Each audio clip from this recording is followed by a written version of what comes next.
Well, good morning. How's everybody doing?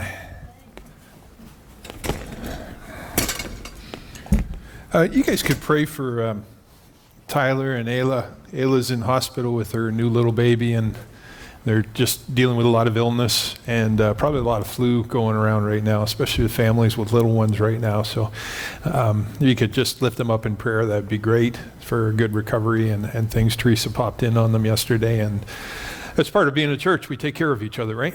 And so if you are connected with them, maybe drop them a line this week and see if you can bring over a meal or something like that. It would mean a lot. And if you're ever aware of anybody at KCC that needs help, let me know and do something for them. You know, I remember once someone was talking about, you know, a local thing that went on that was kind of a big deal, and the person said, I was there and you know, was helping out, and I thought, my church should be here. And he said, what do you think about that? I said, our church was there. You were there, right? And so if you're there, help out. You don't have to need permission to serve. So that's the way to do that. Anyways, so we're talking about rest today. We're talking about Sabbath rest. And we're talking about the significance of that. Now, if you're not familiar with the term Sabbath, you've probably heard about it. It's a Jewish thing that dates back thousands of years. So the idea of taking 1/7 of your time, one day a week, and to do something different. Not work, not exert yourself, not do those kind of things. Now, in our world, it seems kind of strange. And it's also something it's maybe a little harder to attain, which is ironic because right now we get more time off than people ever have in history. We have shorter work days. We have more available time. But what we tend to do, and this is one of the negative parts of technology, is we fill it up with stuff. We fill it up with activity. We fill it up with music. We fill it up with interaction and things like that, or entertainment or play and those kind of things. And it's not that those are bad things. But what ends up happening is people end up isolated from the ability, first of all, to be real, and secondly, to really connect with people, and third, really have a real clear view on who they are and what they're doing and what their purpose is. And I would contend, as I learned this about 6 years ago, this changed my life when I looked in depth to this, that, and Mark Buchanan says this, the wise people in our society, those who are really achieve significance, they manage time less and they see more clearly. I believe I've just, you know, taken that quote and maybe changed the wording a little bit, but it's the same thing. There are people, as I learned this, and I learned about the value of this, I believe you actually become more productive. Part of taking a rest makes you more productive. Part of rest makes your marriage stronger and your relationship with the kids stronger. Part of rest helps you deepen friendships. Having rest helps you be able to prioritize your life. Having rest builds your faith and solidifies it. And the absence of that has created this kind of cocooning effect in our society. Now I'm going to try and put this on. I stole this from our kids area. Jody made me promise I got to give it back. But in our society, what we do is we cocoon, right? Why do we like to cocoon? Anybody got any ideas? Yes? We hide our sins away. Yeah, that's right. We can hide our junk away, right? The only way you know me is if I text or that. Tony? You look great. I look great. The more hidden, the better, right? Yeah. What else? Why do we cocoon? Nobody can really get to know the real you. Yeah. You know, you don't know what I look like under here, right? Actually, under here I have a beautiful body. Someone else. Michael. We can pretend all the stuff out there isn't. Yes. Yeah, it gives us safety against that. They actually talk about data smog. And data smog is right now, and I was talking to somebody in Starbucks, we just started talking, they were a teacher and they dealt with a lot of kids who are ADHD and autistic and all that. And they were remarking, just how hard it is in this world to manage themselves because they feel like there's always bad news, there's always tragedy, there's always things to fix. And in their teaching, they just feel overwhelmed. I had a really interesting discussion with them about it. What lends itself to this? Well, there's a couple things. One is the concept of attachment. I'm in a small group, men's group, and one of our guys, Brad Tucker, who's taught here on this, they formulate a theory, and I believe there's some credence to it. The idea is in our formative years, we learn to build attachments. And so your attachments, formative attachments, can be to your mom and dad or family or brothers and sisters or a caregiver or someone. And in those formative years, how we develop those attachments, what you can see in a 1 or 2 year old about how they handle that is something that can affect you your whole life.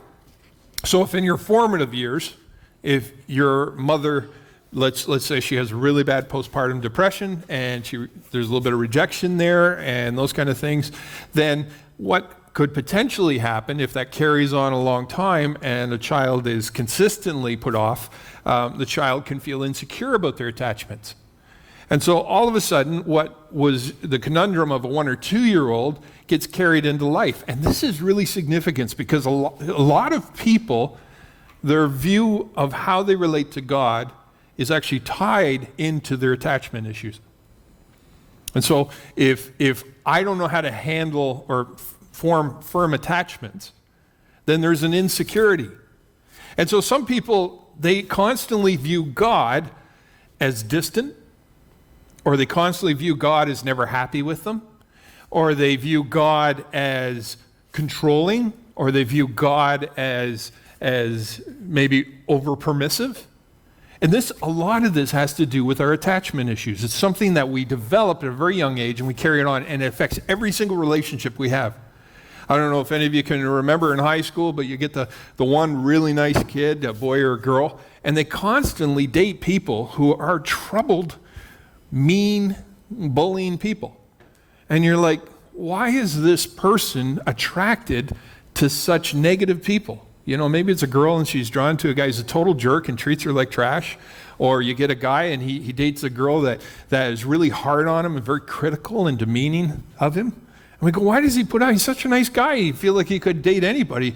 But perhaps, and 9 times out of 10, this is an attachment issue. In his formative years, how he related to his parents was what he became comfortable in, or what she became comfortable in. So they grow up, what do? They go find out what they're connected to. So this is one way that we form cocoons. And so our attachment issues.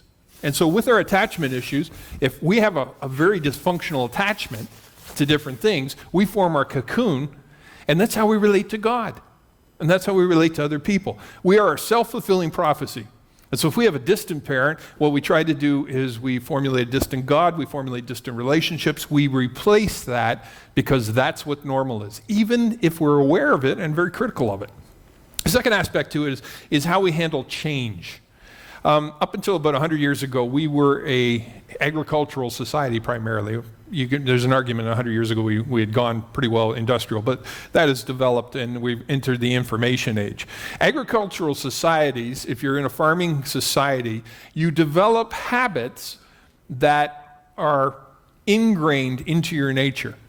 And scientists talk about this. Our tendency from coming from an agricultural, and I have an uncle who was a farmer, agricultural people tend to, if you're growing crops, you find something that works and you do it over and over and over and over again. Why do you do that? Why would you keep doing the same thing over and over again? Anybody? Survival. Yeah. You know, you can't be an incredible entrepreneur. Just strip in here. Don't get upset. This is all I'm taking off. You can't be an entrepreneur type person and a farmer and hope to have great crops every year, right? So you do the same thing over and over again. You learn what works and you stick with it. Now, what's the downside of this? Be resistant to change. Does anybody care to guess? Pardon me? Yeah, and you don't embrace them. Why? Why would you not embrace new ways of doing things if they're better? Because you might lose everything. Yeah, you're afraid that if you embrace it, it'll be negative. Yes, Michael? The way you're doing things fails, you have no idea what to do. So if it doesn't work and it fails, you don't know what to do, right? All of a sudden you're out in left field. Anybody else? Pardon me? Yes. Exactly. You have that overwhelming sense of contemplating failure. Yeah, Mike. Or Dave, I just got you. Get up with a mic. One other. Somebody, wait for the mic, because I want everybody to be able to hear. Why is a constant inability to change a bad thing? Anybody else? You don't have to think. Okay. Yeah. Sorry, Dave, you got it out before you could get over there. You're just going to have to move faster. Yeah, we resist change. Now, this causes, in our society, all kinds of problems with us. Because here's the thing, is we get ingrained into certain patterns. So let's say we have attachment issues and we get into unhealthy patterns in relationship, but we do the same thing over and over again and expect different results. Right? That's the definition of insanity, doing the same thing over and over again, expecting different results. Why? Because it may not have worked for us, but it's all we know, and so we don't contemplate the change. And so people get in all kinds of trouble in life, but they still do the same thing over and over again. They still spend more than they earn. They still, have this devastating relational thing. They tie into attachments of addictions and things like that. There's all kinds of things that people struggle with that are tied into this. And then, as I noted before, there's a technological shallowness that develops with us where our world and our perception is all about how I want to be perceived. And so I have my Facebook page, I have my Twitter account, I have all these kind of things, and I show you the me I want you to see. And the thing is to actually sit down and have a 2 or 3 hour conversation with someone, to look in their eyes and to be able to deal with, a human being on a relational level becomes an exception rather than the rule. It becomes a rare thing. This teacher was telling me, she said, perhaps the biggest loss in a lot of the kids she's teaching is, she said, they don't know how to talk to people. She said, I have no concept how to talk to people. She said ADH kids and kids that are normal. They're texting, they're on Facebook or whatever, they're just back and forth, and I'm sure there's 6 other programs I've forgotten. And they're constantly interacting, but they don't know how to sit down and have a talk with someone. Not only that, when you have an inability to do that, when you do talk to people, you're more concerned with getting out what you want to get out. You don't know how to listen to people. And so sometimes and at times here at the church we've taught courses on this. Sometimes people give you all kinds of nonverbal signs that they're very uncomfortable with the direction you're taking the conversation, but you don't know how to read them. And so they can be folding their arms, their eyes could be glassing over, they could be looking over their shoulder, they could be taking a step away, all those kind of things, but you don't know because you don't know how to talk to people that they're telling you, I'm uncomfortable with this, I want to move on. And we're so focused, we become so narcissistic in our public image of that, we just keep talking, like we got to get it out there, right? And we don't know how to listen. We don't know how to drink people in. We don't know how to take somebody and really understand what they're saying before we jump to conclusions. And so what we do relationally is we skip across the surface of life, and we lack the depth and we lack the perspective of a deeper life. Well, I've got good news for you. It doesn't have to be that way. Society can't make you that way. You can choose to be that way, but there's actually a way of thinking provided through God, from whom all good things come. He understands us better than we know ourselves. And he has a concept here. You can call it a command. You can call it a way of life.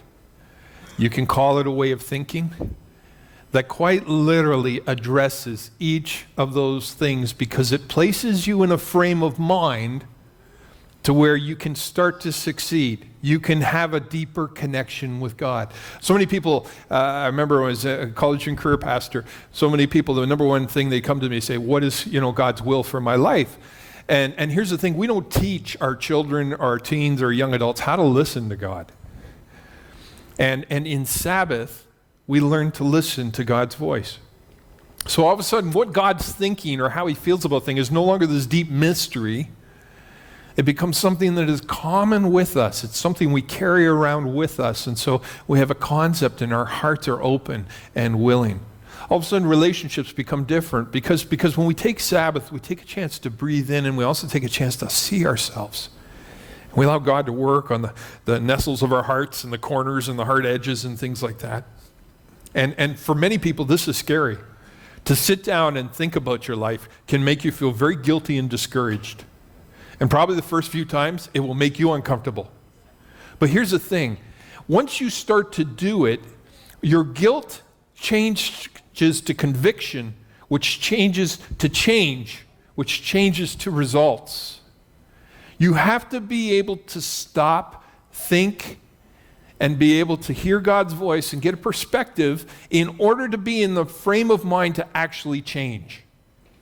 Many of us think, if I could just lose 10 pounds, if I had more time for my kids, if I remember to take my wife on a date once a week, if I did this, we have all these concepts and we feel guilty about them. And what we do is run around like chickens with their heads cut off. Okay, well, this week I'm going to date my wife. I'm really good at that and all that. Oh, work's missing me. Okay, I got to get back to work. I got to work extra hours and put in overtime and get my boss happy. Oh, my kid's in trouble. They found pot in his drawer. Okay, I got to go over here. I'm dealing with my kid and all that. Oh, no, my pastor needs me. There's a huge thing going. Okay, I'm going to go help my pastor. And we run all over the place with life in this hurried, panicky state. And we don't get to step back. And here's the thing, you actually are more productive when you know how to rest. Did you know that? When they do analysis of hurried, stressed out people, when we live that way, we damage relationships more, which takes more time to patch them up. We become irritable. We're depressed. We're angry. We make shortcuts. And we do bad work. Hurried people, workaholics, tend to not do things with excellence. Why? Because they're not in the frame of mind to really understand what's really important. I suppose they spend copious amounts of time doing things that really don't matter or have very little return. They get obsessed. They become OCD. It's always about how my desk works or how many of these I do or how many, and there's a lack of quality. I remember walking in on a bipolar person years ago and we were doing the Operation Christmas Challenge. And the person called me and said, I've got 100 boxes. And normally we have one family do one, kind of thing. And it's like, okay. So they said, can you come over and pick them up? I said, sure. So I picked a time. I went over to pick them up. And this is a person with some, issues. But anyways, they were spread across their living room were 100 boxes.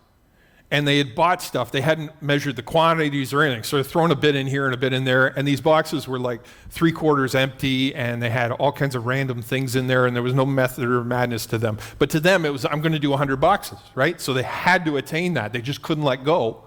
And they had to attain that where they probably had enough stuff to do maybe 15 boxes, which would have been a remarkable accomplishment. But they couldn't. And I remember I loaded all the boxes in my car. I brought them over to Operation Christmas Challenge and said, you need to take all these boxes apart and do up 15 or 20 good ones. Because I said, this is not done well. And some poor little kid in developing country is going to open one of these boxes and say, wow, those Canadians really hate me. So there's something like that. Jesus said Sabbath was made for man, not man for the Sabbath. Do you realize when God commands you to do something, when he outlines a pattern, he does it for your own good? He doesn't do it to make you miserable. When God outlines a way of life, he does it so that you thrive. And you'll say, well, isn't it for his glory? Of course it is. When we do things God's way, we make him God, which is who he is. He's not just applying for the position. But here's the thing, you cannot encounter God on any level without benefiting somehow. There is going to always be a benefit. It's just in the nature of God to give you good things. And so Jesus, in saying this, built into our lives this kind of idea that if we embrace Sabbath, and I'm going to talk a little bit about it in these 3 points, and then we'll step back and we'll have a look at what that looks like. Okay? The first one is this. Sabbath enables me to see clearly. I've talked about this a little bit already. But Mark Buchanan, here's a quote. The truly purposeful have an ironic secret. They manage time less, and they pay attention more. They recognize life and the things around them. Someone handed me a really good quote on the way in today. They said, there are too many perfect things in the world for there not to be a God. But many, many people don't see it. There's this really dumb movie called Joe versus the Volcano, came out years ago. It was Tom Hanks before he really hit the big time in that, and it's him and Meg Ryan. But it was a really interesting movie. It's not a good movie. Like, it's kind of a waste of a buck if you pay that for it. But it had a really interesting point in it where one of the stars said, "My father always said that most people are blind, that only a few people see life clearly, that are truly awake." This, folks, is true. Many people go through life and are not awake. They're hurried and rushed. But see, that's not the way God works, and God looks at life. He sees things differently. And I'd love to take a week and talk about what work looks like for God. But let me just walk through a little bit from the creation story of how God worked before he had Sabbath. It said God looked, and God saw it was. He looked at his work. He looked at what he did. It was about reflection. He would name it. God named the thing this. And naming, there's an enjoying element of it. Being able to reflect on what you've done and say, that was good. That could have been done differently. Taking that step back. The idea of completion. On the last day, God rested. He changed gears. The idea of finishing and letting things go. I was just telling someone before the service that I used to do accounting. Accounting, it's really easy to see how well you're doing. Really easy. Because you have a stack of paper, and once you've done that, and I always say the key to accounting is doing it right the first time. It really is. If you don't do it right the first time, then accounting is a nightmare job. But if you do it correctly the first time, then it's going to be a blessing to you, and it actually becomes a quite manageable, easy job to do. And so I used to take this stack of paper, and I would get it done, and I would file it. And I would go home, and I'd go, it is done. It's complete. Ministry is a little different. Ministry is a day where I can go about, and I'm interacting with people all the time. And really, no matter what you do, we're all in the people business. We really are. We're all about people. And I can meet with people, and some people, their life's up here, and some people, their life's down here, and I can offer some wisdom, I can pray with them, I can do all those kind of things. But you get to the end of the day, and you kind of go, okay, what did I accomplish today? You know, and sometimes for ministers, the trapping is you want to spend as much time doing paperwork because it's the only thing that gives you a sense of accomplishment, right? So, okay, I'll write a sermon ahead, I'll do this, I'll do that kind of thing. That's a temptation. But the truth of the matter is ministry is people. So when you're out with people, you don't really see a lot of those things. But God didn't act that way. God made the world and all the splendor of it. And you got to say, he's looking back at this planet, he's looking at animals running around, people running around naked in the garden, all these kind of exciting things going on. And God saw that it was good. I was just seeing if you're awake there. God saw that it was good, and he recognized it, and then he let go. He let go. He let go of his work. There's no task that is so humble that it does not offer an outlet for individuality. That's what William Feather said. There's a story of years ago, a few hundred years ago, when there was a building of a great cathedral, and the architects of the great cathedrals were quite literally some of the most valued people in society, and cathedrals often took hundreds of years to build. And there was one man who designed this fantastic cathedral, and this architect, and he was coming down to work among the workers or see the workers to see that the work was coming well and things like that. And he went to one man who was a stone cutter, and he said, "What do you do?" And the man said, "I'm cutting stones, can't you see?" He said, "Oh, interesting." He went on to another one. "What do you do?" "Well, I'm planing the wood. Can't you see?" And he went on like this until he came to one man who was a stone cutter, and here this man was working the edges and things like that. And he said, "What are you doing?" The man said, "What, are you crazy? Can't you see? I'm building a grand cathedral." And he saw the importance of his work. It provides us a chance to see clearly, to see, to name, to outline. The second thing is it builds our trust and faith in God. Sabbath is a step of faith. It's a step of faith. Listen to this fantastic quote by Mark Buchanan again. Real Sabbath, the kind that empties and fills us, depends on the second condition, on complete confidence and trust. And confidence and trust that are rooted in deep conviction that God is good and that God is sovereign. There is no rest for those who do not believe that. If God works all things together for the good of those who love him and are called according to his purposes, you can relax. If it doesn't, you better start worrying. If God can take any mess, any mishap, any wastage, any wreckage, anything, and choreograph beauty and meaning from it, then you can take a day off. If he can't, get busy. Either God's always at work, watching the city, building the house, or you need to try harder. Either God is good and in control, or it all depends on you. Quite a contrast.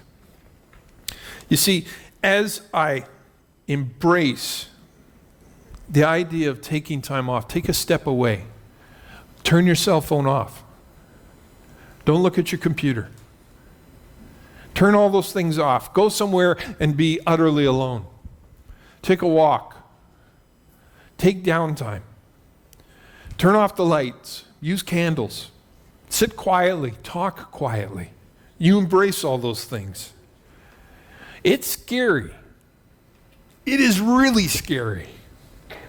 I can normally gauge how rammy I am by the ability I have to sit with one of my kids and talk. If I'm sitting there and I got 19 things, I got to do this, got to do that, the chances are I am not embracing Sabbath properly. You see, to be able to do that, I've got to go, you know all these problems? I'm going to let God take care of them for now. I'll come back to them when I come back to them. I'm not talking about being irresponsible. I'm talking about being purposeful. So the fact that people can't get me if I turn my cell phone off, the fact that people can't contact me if my computer's off, the fact that some cataclysmic event could happen in the world and I won't be the first to know. To be able to let go all of that, to be able to turn my back on my business and go, for one day it doesn't need me. To be able to do that is a step of faith. It's recognizing that, hey, it doesn't all depend on me.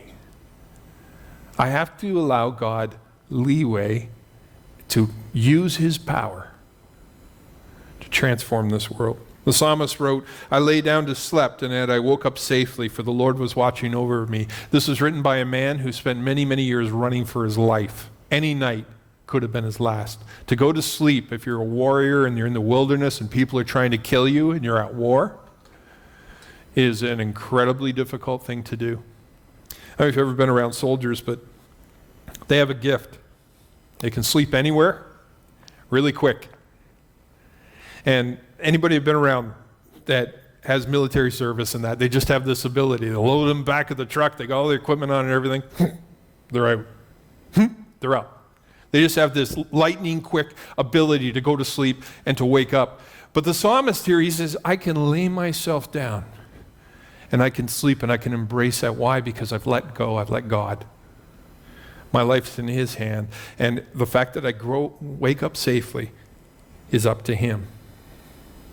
John Ortberg was doing some research on the concept of hurry. And hurry is a real big problem in our society. And he called up a friend and he said, I'm just lacking depth in my spiritual life. I'm lacking depth in my relationship with God. I'm lacking depth in ministry. I just feel horrible and all that. And he said, what do you think I should do?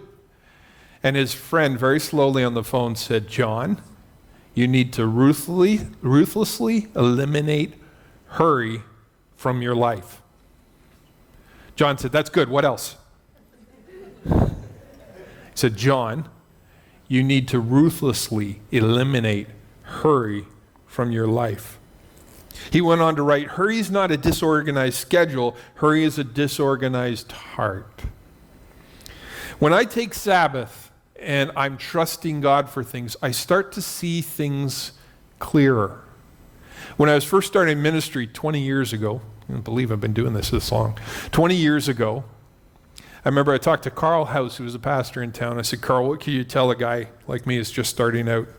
He said, never allow the urgent to take you away from the important. Never allow the urgent to take you away from the important. Just because something's banging on your door doesn't mean it's important. And there's many important things in life that we miss. And what ends up happening is we get to the end of our life and we're filled with regret. I wish I had rebuilt a relationship with so-and-so. I wish I had spent more time with so-and-so. As I've told you many times before, I've never laid someone to rest who's passed away that said, man, I wish I spent more time at my desk. Ever. The regrets are always about the important. And when we trust God and we let go, we see the importance. We see the importance in knowing Him and in loving people and refreshing our soul. The third thing, final thing, it says, Sabbath refreshes and redefines our souls. The psalmist wrote, David again, teach us to realize the brevity of life that we may grow in wisdom. Look at that verse. Teach us to realize the brevity of life so that we may grow in wisdom. Dave, you got that mic handy? Okay. What does that mean? Why is it significant that we realize life is short? You've probably heard that said a million times. Why is it important? How does it make us wise to recognize life is short? Dave's got the mic, so wait till he gets over. Someone shoot their hand up. Michael?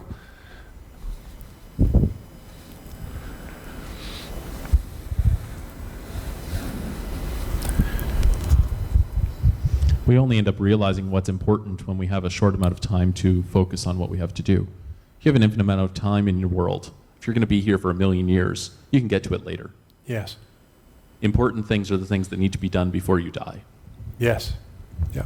That's good. Insightful. I miss you when you're not here, Mike. Which isn't very often, but I do miss you. Yeah, sometimes you sit there and you don't say much. Someone else. How does knowing life is short make us wiser? Anybody else? Over here, please. Dave, thanks.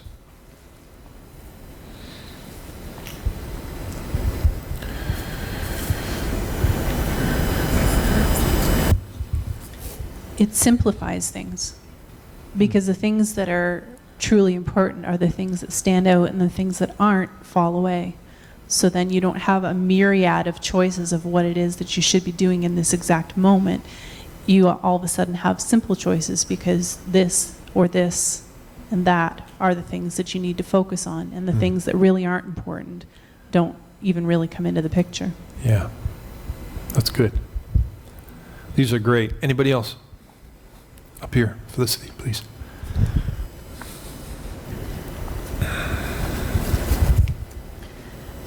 I had once heard of an exercise where you would figure out if you had 3 months to live and you knew that you only had 3 months to live, what would you do? And you write down that list. And then if you had 1 month to live, what would you do? And if you had 1 week to live, what would you do? And so that would really just bring it down to what really matters in the end. Yeah, that's good. What a great exercise. A few weeks ago with the College and Careers, we had a really uplifting exercise. I had them plan their funeral. What do you want on your tombstone? What do you want people to remember you by? Who do you want to be your pallbearers? I said the Toronto Maple Leafs so they can let me down one more time. What do you want to be remembered for? What would you say to those who are closest to you? It's a really great exercise, and something we noticed around the circles, because everybody's young, you think you're going to live forever. Hadn't really ever thought about it. But Sabbath enables us to step back, we redefine, and we refresh our souls. So how do we do this? How do we do this? First, the idea of ceasing. Ceasing. Sabbath is about stopping things. It's about deliberately, as we said, deliberately doing without things. So what we do, and Henry Nouwen said that in solitude I knock away the scaffolding of my life. Look for places where you can be quiet. Now, some of you are mothers or fathers with young children, right? And I was telling someone before, there's a verse in Isaiah that says, the Lord leads gently those who have young. You're in a very special time. It is a special time when your kids are young. They constantly need you. They can't be left alone. They constantly want you. They're clinging to you. They're hanging on to you. They're chewing on your arm. They are constantly at you. They're blowing their nose on your shirt. They're barfing on you, all those kind of things, right? That's little kids. But they're also loving you, and they say incredible things, and they're adorable, especially when they sleep, and all those kind of things. John Wesley's mother used to have this habit. She had 17 kids. Okay? So she had a lot of kids. She's a very special woman, probably insane. But she used to have this thing where she would take her apron, and the kids knew this. You do not touch her. You do not bother mother when this happens. And she would put her apron, sit in a chair in the middle of the kitchen, put the apron over her head. And if you went near her, you were killed. And she would sit there for 20 minutes. And she'd drop the apron down. Okay, back to work with the kids. Busy, busy, busy. It doesn't matter who you are or where you are. Find times to cease. I used to, what I tell people is, I remember telling someone this, you can pray when you iron. Really? I could do that? Like God's not going to be mad I'm pressing shirts? No, of course not. He doesn't care. You're driving places. Turn the radio off. Talk to God. Look for ways to cease. Sabbath is taking pockets of time and stop doing what you normally do when you have available time. Try something different. Okay? Second thing, look. Look at your life. Look at who you are. Initially, as I said, it can be guilt, right? I can look at it and say, I'm not as successful as I thought I was. I don't have as great a relationship with my friends. I'm 10 pounds overweight, or I'm 20 pounds overweight. I'm in debt, all those kind of things. I'm going to just feel horrible. But the great thing is guilt can turn into conviction. Conviction is different than guilt. Guilt says you are worthless. Conviction says you are not living worthy of the life you could in Christ. So what I then look at is I say, okay, conviction offers a way out. Conviction says, okay, how do I solve this? What are some small changes I can make? What are things I can do that'll make a difference? Reflect. Look around you. What do you not normally notice that all of a sudden means something? Well, embarrassed to say, but I really enjoy gardening now. I certainly didn't when I was 25. But taking those little plants and watching them come out of the ground and ripping the weeds out and fighting the squirrels, those things, can be very meaningful to notice those little things, how beautiful they are. But for maybe a few, it's other little things. Elizabeth Barrett Browning wrote, "Earth is crammed with heaven, and every common bush afire with God, but only he who sees takes off his shoes, and the rest sit round it and pluck blackberries." Earth is crammed with heaven, and every common bush afire with God, but only he who sees takes off his shoes. There's only few people who actually see God at work. You can know you're embracing Sabbath when all of a sudden you become hyper aware of what God is doing in the world. It's amazing. There is so much we miss that he's doing in the world. People say, oh, God, he's distant, he's way off there. No. And you know who's teaching us a lot about this in the church right now? People that have no faith. They're writing songs, and they're pointing out, and they're saying, oh, your spirituality, all this kind of things. Why? Because they have stepped back, and they notice that something in the world is at work. 50 years ago, you could look at a large portion of society and say they're atheists. Now, that's more the exception. Many people embrace spirituality because they recognize that something's going on in the world. There's something more significant going on. Name the day. Name the day. So take this day and say, okay, this is what I've learned today. Journal. Write it down. And then dream for tomorrow. Take a deep breath and look at tomorrow. Now I'm going to ask the basket people to come around. We're going to have outies and innies come around. The outies come out first. If you want to be on our mail list, there's a card there you can fill in and get on our email list. Or if you have a question or you want to find out about a ministry that's going on in KCC, there's also offering envelopes. If you're our guest here today, you don't have to give anything. In fact, we wanted to give you a gift, so let's leave it at that. But one thing you can do is fill in that response card. For those who are regular attenders, obviously part of worship is contributing to God's work, so thank you as you do that. And after the outie baskets come around, the innies come around. The innies are the ones you put stuff in. And so anything you give or fill in or anything like that, just put it in there. But I'm going to ask you some questions, okay? And this is a time for us to have introspection before we go to communion. First of all, what does Sabbath look like for you? What do my activities and level of hurry say about my value system? And what means the most to me? You can normally realize this by checking two things, your calendar and your checkbook. Or your online statement now, probably a little more relevant term. What do I need to give away or up to place margin in my life? Now, here's something I want to, just a little tidbit. It may seem self-serving, but it's not. Most people, when they start to experience margin, the first thing they do is they quit volunteering at their church. That's an easy one. I'll just quit because I need it. I got to be honest with you. That's the last thing you should quit, okay? Unless there's something horrendously wrong. And I recognize that sometimes people need to take a step away. But your service to God has eternal ramifications, okay? There's a blessing going on there, and it keeps you connected to your church and stuff. It's something God outlines for us and stuff. But there tends to be a lot of activity we have throughout the week. What are you spending your time online doing? What are you spending a lot of your time wasting time doing? What eats up a lot of time in your life that really doesn't mean anything? What do I need to give away to place margin? Do I have unrealistic expectations of myself? Am I driving myself hard in order to receive acceptance? Am I have unrealistic expectations on my family, my work? Am I irritable to be around because I constantly want them to behave a certain way or do a certain thing or that? It makes me irritable and snap at them because I'm always in a hurry and I'm always uptight. My work. Am I working right now like I should be? Do I hate my job and I do minimum requirements? Or do I, as Paul said, work as unto the Lord? You know, God is our ultimate boss. And when we work hard, no matter how irritable or upset you can be with your boss or your union rep or whoever, when you work as work unto the Lord, you do good work. So if you sweep, get the corners. If you nurse, go the extra mile. If you teach, put your extra hours in. If you're a driver, stay in the middle of the road.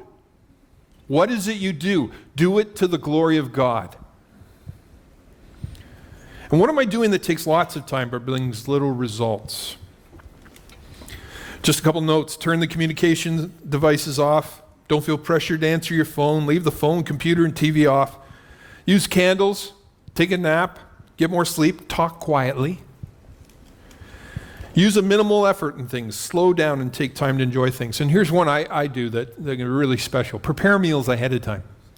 If I'm lighting up the barbecue, I can do 3 meals right there. Just put them in the fridge. They'll keep. Celebrate, laugh, enjoy, and learn from each other. Take time to do that. So the baskets have been around. Okay, I'm going to do an exercise right now in closing. And then I will dismiss you, okay? And I want you to embrace this. Right now, we're going to take 3 minutes and do nothing. Okay? And we're going to sit in silence. And in that moment of silence, I'm going to pray that God speaks to your heart, that God gives you a little perspective, and that God gives you a little taste of Sabbath. And since I've embraced this concept, I take a day off a week, I take a chunk of time every day, and I take chunks of time every year where I disengage and do nothing, and it has made me far more productive, far deeper relationships, far happier, far more engaged, and far stronger connection with God because I recognize it. I want to give you a little taste of that. And in doing so, let's take some time and see so that we can give up our cocoons and we can be who we mean to be in God. All right? So 3 minutes.